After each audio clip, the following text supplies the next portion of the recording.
Good evening, America, and welcome to the Tuesday edition of Just the News, No Noise. I'm your host, John Solomon, reporting to you, as always, from the nation's capital, of course, Washington, D.C. Now, before we get into tonight's show, a quick programming note. In just about a half hour, we'll be throwing you out to Indiana University, where Tucker Carlson is set to speak at the latest Turning Point USA campus event.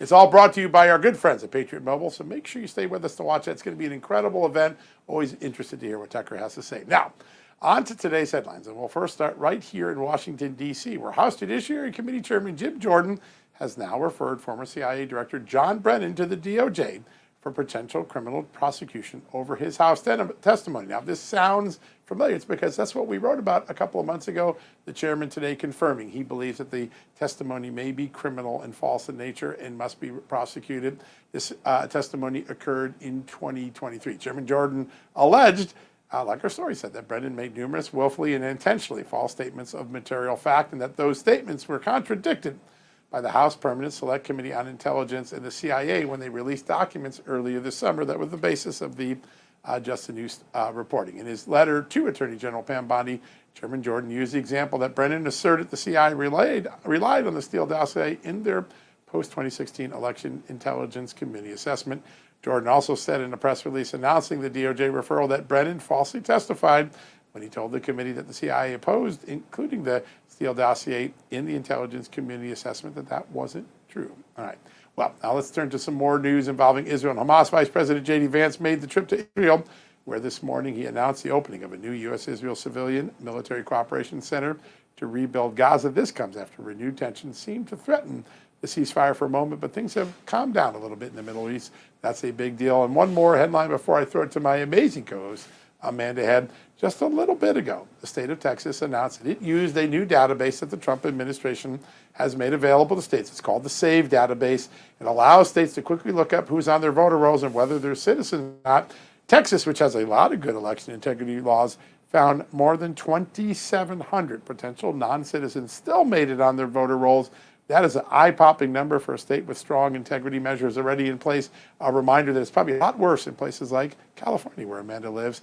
Amanda, I want to bring you in today to ask you about that. It was pretty credible to find out that Texas, despite all of its protections, still may have had 2,700 non-citizens on their voter rolls.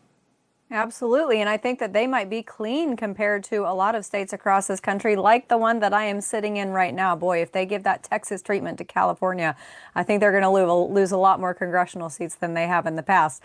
John, I want to show a few clips tonight, one of which you all are probably wondering because we're chilling at, I think, day 21 of the government shutdown. So you might be wondering who's going to waver, who's going to cave, who's waffling back and forth. Well, it isn't the president, because he spoke in the Rose Garden earlier today and he said that Republicans are not going to be extorted by Democrats. Check this out. From the beginning, our message has been very simple. We will not be extorted on this crazy plot of theirs. They've never done this before. Nobody has. You always vote for an extension. Chuck Schumer and the Senate Democrats need to vote for the clean, bipartisan CR and reopen our government. It's got to be reopened right now.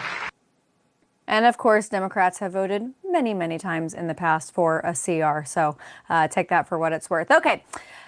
Many of you have heard my description of the press briefing room at the White House. I use a description from Star Wars that the closer it gets to the briefing time in that very, very small room, it starts to feel like the trash compactor scene on Star Wars. And I'm not calling people in that room trash. I'm just saying that's the limited space as it gets closer to time. Well, President Trump used a Star Wars reference today when he was referring to OMB Director Russ Vought, who, as many of you, is champing at the bit to reduce the federal workforce in order to save Americans their good taxpayer money. So check this out.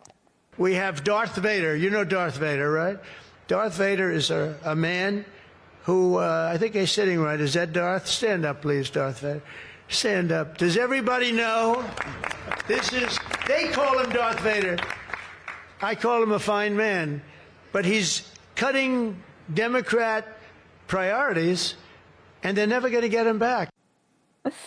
So joining us tonight to start off the show, someone to discuss that and the prospect of the government reopening anytime soon. Let's hope. He represents the great state of Utah. He's also a former NFL player and Super Bowl champ. I'm, of course, talking about Congressman Burgess Owens. Congressman, thanks so much for being here. Thank you, Amanda. John, looking forward to chatting with you guys for sure.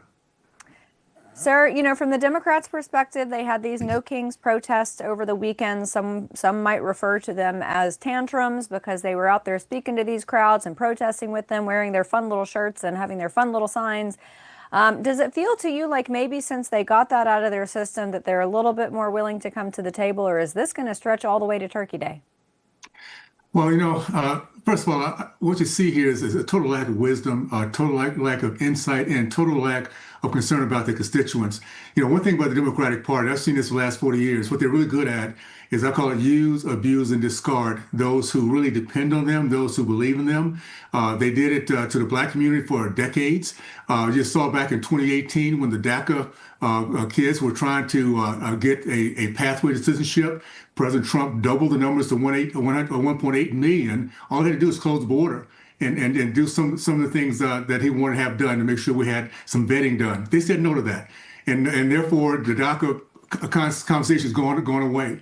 Right now, they're actually putting at risk these federal workers because, unlike the past, what the president's going to do this time is it's not going to be paid time off. When you leave this time, it's called RIF, they will not be coming back. So it is amazing how little the Democrats really care about their own constituents. It's going to come back on them because folks will be upset once they understand that their lives have been put at risk because of these political games that they want to play. Yeah. Congressman, I want to talk about some comments that the minority leader, Mr. Jeffries, made, suggesting that voting to give troops their pay during the shutdown was a political ploy. It seems pretty tone deaf to most Americans who think paying our troops because they're keeping us safe is a good idea. Your thoughts on what the disconnect between the leadership of the Democratic Party and the American people? We're looking at folks that are not very smart. And I'm saying that even in terms of who they're dealing with. President Trump is an expert, is a genius when it comes down to negotiating for business and make sure there's a win-win. In this case, it's almost like kindergarten kids against an all-pro, and they don't get it. They think they're still dealing with Republicans of old.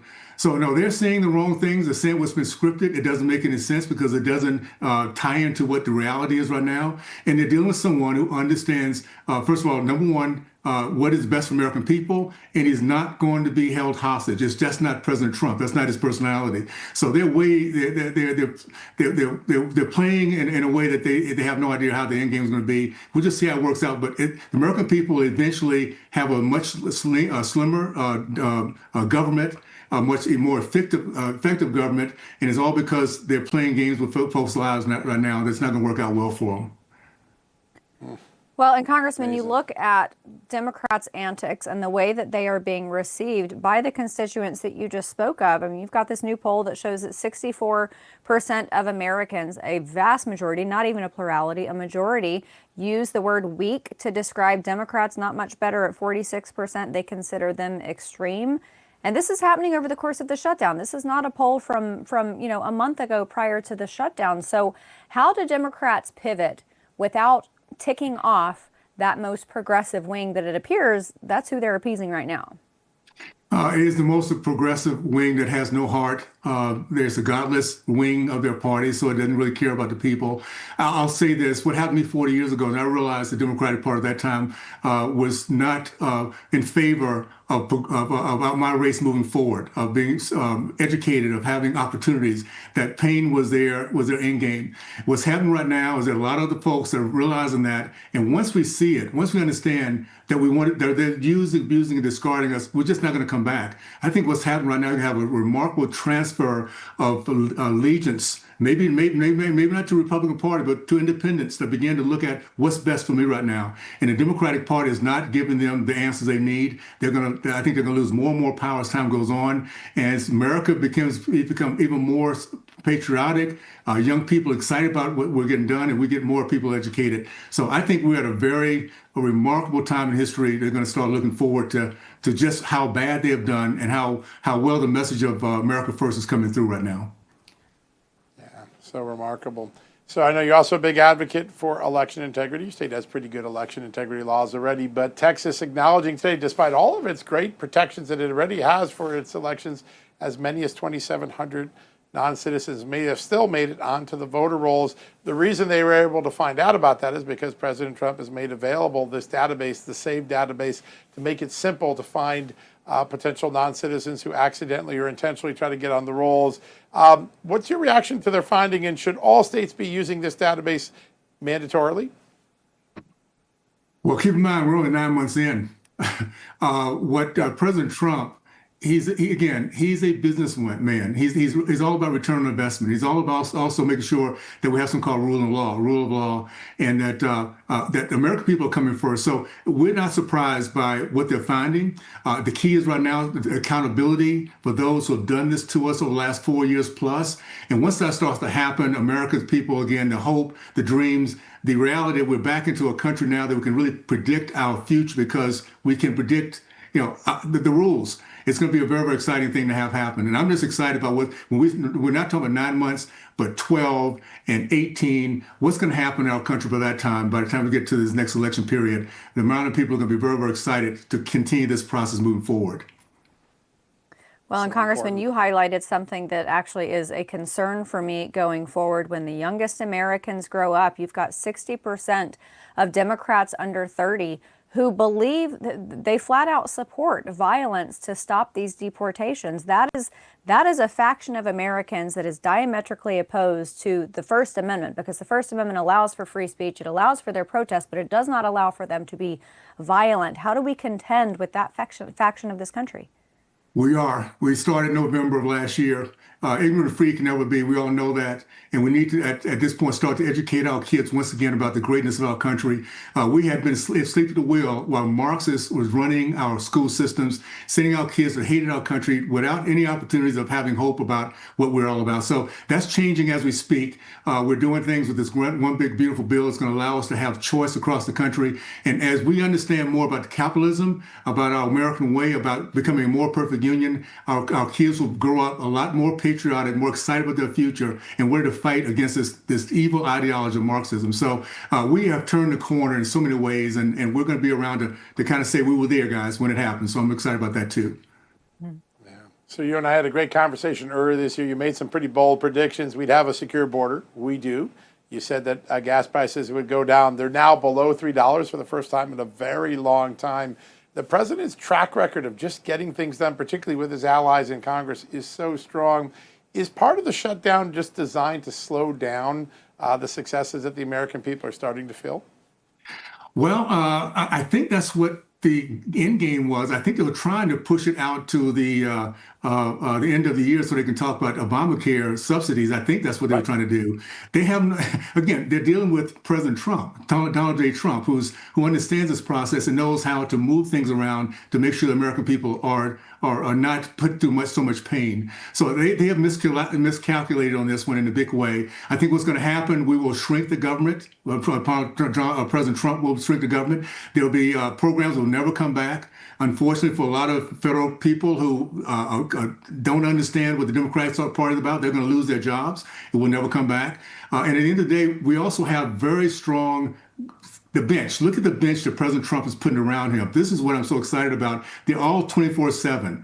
They're 24/7. They bring the issues to him. He signs his executive orders, and they just continue to get our country back in shape. So not only do we have a great president, but we have a great future with the type of people that he surrounds himself with and will continue to surround himself with. And a great congressman in Utah named Burgess Owens. Congressman, thanks so much for being with us. Thank you, guys. All the best. Absolutely. All right, everybody, coming up after the break, we've got Deputy Assistant to the President. He's also the Senior Director for Counterterrorism at the National Security Council. Dr. Sebastian Gorka is returning to the show, so we're going to have that on the other side of this message.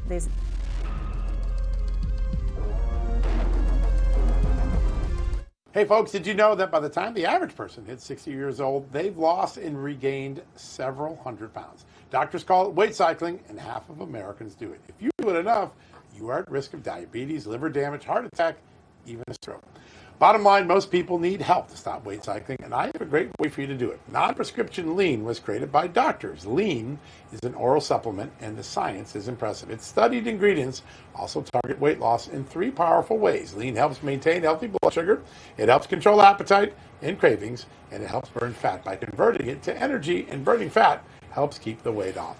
If you want to lose meaningful weight at a healthy pace and keep it off, add lean to your diet and exercise lifestyle. Get 20% off when you enter the code JUSTNEWS at takelean.com. That's code JUSTNEWS at takelean.com.